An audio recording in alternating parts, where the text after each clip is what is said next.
Welcome back to part 3 of Understanding Magnetism for GCE O-Level Science Physics. Okay, for this particular part, we are going to explore the concept of the magnetic field around a permanent magnet. Okay, right. Let me start off by bringing you back to your experience of playing with magnets. Okay, I'm sure when you're younger or just recently, if your left hand were to hold on to a permanent magnet, a bar magnet for example, and your right hand has an iron paper clip, if you place the iron paper clip close enough to the magnet and you release it, what do you think will have happened to the paper clip? You know that the paper clip will move towards the magnet, you'll be attracted to the magnet, right? Now, if you to repeat this whole experiment again by placing the paper clip far away from the magnet, you know for a fact that this paper clip will remain where it is. It will not be attracted to the permanent magnet even if you release your hands, right? Release the paper clip. So what does this mean? This simply means that around this permanent magnet there is this invisible region whereby if you to place any magnetic material, one example which is the iron paper clip, nearby or inside this magnetic region, this magnetic material will be attracted to the permanent magnet. Okay, so yeah, there exists this invisible field. Okay, and how do we define this magnetic field? Okay, for O levels, this is part of the requirement. You will need to know how to define this exactly. You have to remember those words in red. Okay, so magnetic field is simply defined as a region around a magnet where other magnetic objects or materials will experience a force. Okay, now so we already get an idea that there's this invisible region, but how does it really look like if you are able to put it into a diagram? Okay, I will just go forward to this slide. Okay, right, this is how we actually have a visual idea of what the magnetic field is like around a permanent magnet. Now, how do we achieve this? Now let's look at the one in the middle over here. Right, it looks like two eyes, isn't it? Right. Okay, effectively what happens here, this is the magnetic field of a bar magnet. The bar magnet is placed in such a way, okay, but we have no idea which end is north, which end is south. It doesn't really matter. The concentrated area here, the darker area, is where the poles of the magnet is. So how do we do this? Well, imagine this. We have a bar magnet placed on a table, and over this bar magnet we can actually place some kind of acrylic, a clear acrylic piece of plastic, and on this acrylic piece of plastic we will scatter iron filings. And interestingly, what happens is you'll find that the iron filings will rearrange themselves to give you such patterns. Okay, and those if you notice the patterns itself, it seems to form lines between the poles, isn't it? Somewhat like this. Yes, all right, so yeah, things like that.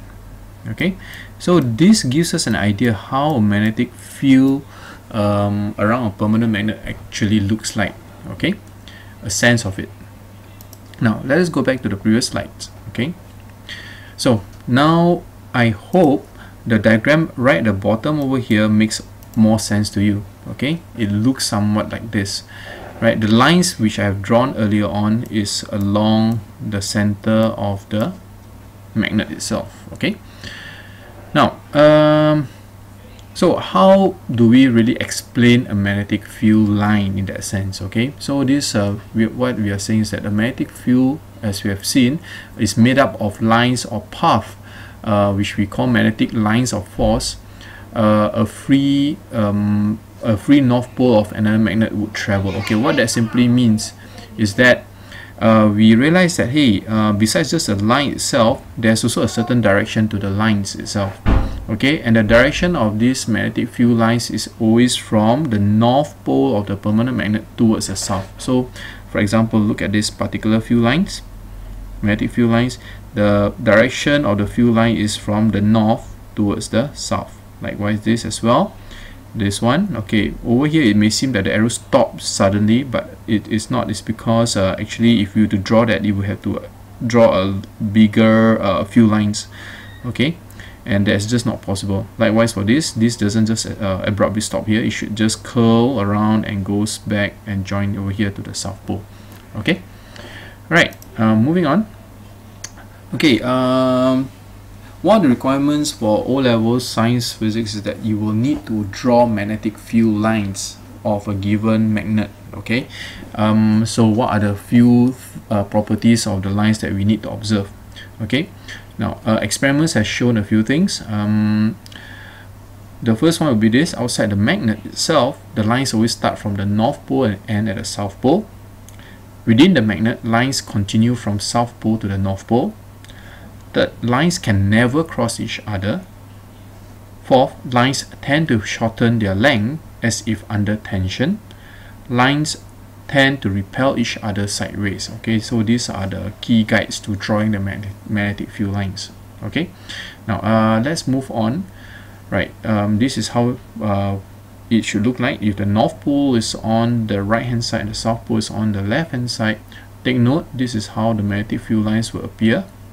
Okay, moving from the north to the south pole. Okay, likewise you can stop over here because otherwise you'll take too much space to continue the drawing of the magnetic field lines. Okay, next slide. Okay, right, one of the questions from O level is this: they will ask whether is it possible that you can actually plot or even draw a magnetic field line using compasses. Well, that is possible. This is how we actually do it. If this is a magnet, we just need to place compasses at a different location. Let's say this is position 1, position 2, position 3, and 4, so on and so forth. Where the arrow is pointing, especially the north pole of the magnet, okay, we will just indicate, we just draw an arrow, okay, according to how the pointer of the compass is arranged. And once the compasses are removed, you find that naturally when you join all these arrows together with a line, this particular pattern will still appear. Okay, so O levels will actually ask you to describe such an experiment, so do take note how to do that. Okay, right, so these are some other patterns that you can see. Right, in case you are unsure how to draw them, okay, let's skip this part. It's not that important for GCE science physics. Right, okay, let me bring you to this particular slide. All right, these are the samples of a few magnetic of the magnetic field lines that commonly comes out for O levels. All right, it will be good to remember how to draw the patterns. The only thing missing from all this drawing is the direction of the magnetic field lines. You just need to remember that the direction of magnetic field lines is always from the north to the south of the pole of the magnet. Okay, so for example, if I have to look at A, the direction of the magnetic field lines would be like this. Okay, would be this direction. Okay, right, and take note as well, for this particular example, given example, the dashed lines are used to represent the magnetic field lines. For actual O levels, it is okay to use solid lines as well. It's not an issue, but do not forget to indicate the direction of the field lines. So for example, for this, since a repulsion, this is what happens. Okay, so that is how the arrow should be indicated. Likewise for this. Okay, okay, right, it would be good if you can actually write down the arrow for all the 6 different cases over here from A to F. Okay, right, let's move on.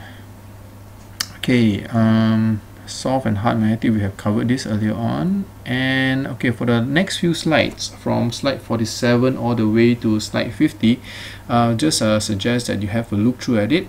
It's quite self-explanatory how we actually use permanent magnets and magnetic material for our day-to-day uses. Right? Okay, so that will effectively bring us to the end of magnetism for GCE O-level science physics. Now, part 4, we will continue with the effect of electricity and magnetism, the combined effect, which is called electromagnetism. Okay, that will follow soon. Right, thank you.